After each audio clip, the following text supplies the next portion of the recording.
سفر کر کے پہنچا.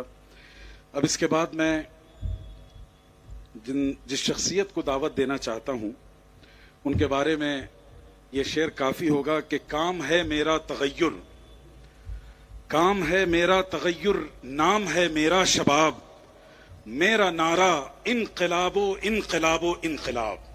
آپ سمجھ گئے ہوں گے وہ شخصیت کون ہے. کیا آپ سب بولنا چاہیں گے کون ہے مراد اسے؟ وہ اسد الدین اویسی صاحب، جن کی آواز ایوان اقتدار سے لے کر شہر کے گلیاروں تک پہنچتی ہے.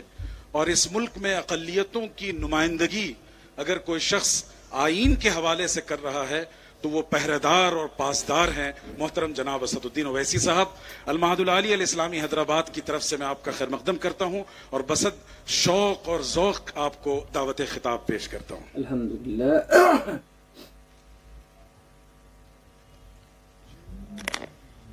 سبحان اللہ. اعوذ باللہ من الشیطان الرجیم. بسم اللہ الرحمن الرحیم. السلام علیکم ورحمۃ اللہ وبرکاتہ. شہ نشین بتشریف فرما آل انڈیا مسلم پرسنل لاء بورڈ کے صدر حضرت مولانا خالد سیف اللہ رحمانی صاحب، آل انڈیا مسلم پرسنل لاء بورڈ کے جنرل سیکرٹری صاحب، جماعت اسلامی ہند کے امیر، بہار سے تشریف لائے رکن قانون ساز کونسل، شہ نشین بتشریف فرما معزز علماء اکرام، مشائخین عظام، بزرگان قوم اور ملت، محترم تمام یہاں کے جلسے کے ذمہ داران، آرگنائزرز، میری عزت دار ماں اور بہنوں، عزیز بزرگوں اور دوستوں، مولانا خالد سیف اللہ رحمانی صاحب کا حکم ہوا کہ میں ان کے بصیرت افروز کتاب کے بعد کچھ بولوں. میں نے حضرت سے احتراماً عرض کیا کہ بہتر یہ ہوگا کہ میں آپ سے پہلے بول لوں، ورنہ پھر میرے چاہنے والے یہ کہیں گے کہ پھر بی ٹیم اور سی ٹیم کا قصہ اس میں بھی نکال لیں گے. میرے عزیز دوستوں اور بزرگوں، اسلام ایک دین فطرت ہے اور انسان کی فطرت میں کچھ چیزیں اللہ سبحانہ و تعالیٰ نے خود رکھی ہیں، جیسا کہ وطن سے محبت. اور جس جگہ پر، جس زمین پر ایک انسان پیدا ہوتا ہے، جہاں پر اس کا بچپنا گزرتا ہے، جہاں پر اس کے بزرگوں کی خبریں ہوتی ہیں، جہاں پر الحمدللہ اس کے بچپنے کی گلیاں ہوتی ہیں، وہ چیز اس کے دل میں ایک محبت کا مقام بن جاتی ہے. اور اسلام اس فطرت کی قدر کرتا ہے. رسول اللہ صلی اللہ علیہ وسلم کی پوری زندگی ہمیں اس بات کا پیغام دیتی ہے کہ وطن کی محبت ایمان کے خلاف نہیں ہے، بلکہ انسان کی شریف فطرت کی علامت ہے. نبی کریم صلی اللہ علیہ وسلم مکہ چھوڑ رہے ہیں، 53 سالہ زندگی وہاں پر گزارے. جس سرزمین پر آپ پیدا ہوئے، جس سرزمین میں آپ کی بچپنے کی گلیاں گزری، اس مکے کو چھوڑتے وقت اللہ کے رسول صلی اللہ علیہ وسلم نے درد بھری آواز میں یہ کہا کہ اے مکہ، مجھے تیری زمین بڑی پسند ہے. اور درد بھری آواز میں کہا کہ تو اللہ کی زمین میں سب سے زیادہ محبوب جگہ ہے. اگر تیری قوم مجھے یہاں سے نہیں نکالتی تو میں یہاں سے نہیں جاتا. اور جب رسول اللہ صلی اللہ علیہ وسلم مدینہ شریف کو پہنچے تو اللہ کے رسول صلی اللہ علیہ وسلم نے دعا فرمائی کہ یا اللہ، مدینے سے ہماری محبت میں اضافہ کر دے، بلکہ مکے سے جو محبت تھی اس سے زیادہ اضافہ کر دے. تو میرے عزیز دوستوں اور بزرگوں، اللہ کے رسول صلی اللہ علیہ وسلم نے مدینہ شریف کے لیے دعا فرمائی، اپنے وطن کے لیے دعا فرمائی، اور مدینہ اہل ایمان کی ایک محبوب جگہ بن گیا. اور رسول اللہ صلی اللہ علیہ وسلم کی حدیث شریف ہے کہ لوگوں میں بہترین وہ ہے جو لوگوں کے لیے سب سے زیادہ فائدہ مند ہے. اور علماء اکرام کی زبانوں سے میں نے سنا ہے کہ یہ اصل سبحان اللہ. محبت ہے. اگر ہم بھارت سے محبت کرتے ہیں، جو ہم کرتے ہیں، تو ہم یہاں پر فساد کو، ظلم کو روکیں. اگر ہم بھارت سے محبت کرتے ہیں اور یقیناً کرتے ہیں تو اس کو امن کا گہوارہ بنائیں. ہم اس وطن سے محبت کرتے ہیں تو وطن سے محبت کا تقاضا یہ ہے کہ ہم اپنے ایمان پر کوئی کمپرومائز نہ کریں. ہم وطن سے محبت کرتے ہیں تو اس وطن کا آئین ہم کو اس بات کی اجازت دیتا ہے کہ ہم اپنی شریعت پر چلیں. میرے عزیز دوستوں اور بزرگوں، یہاں پر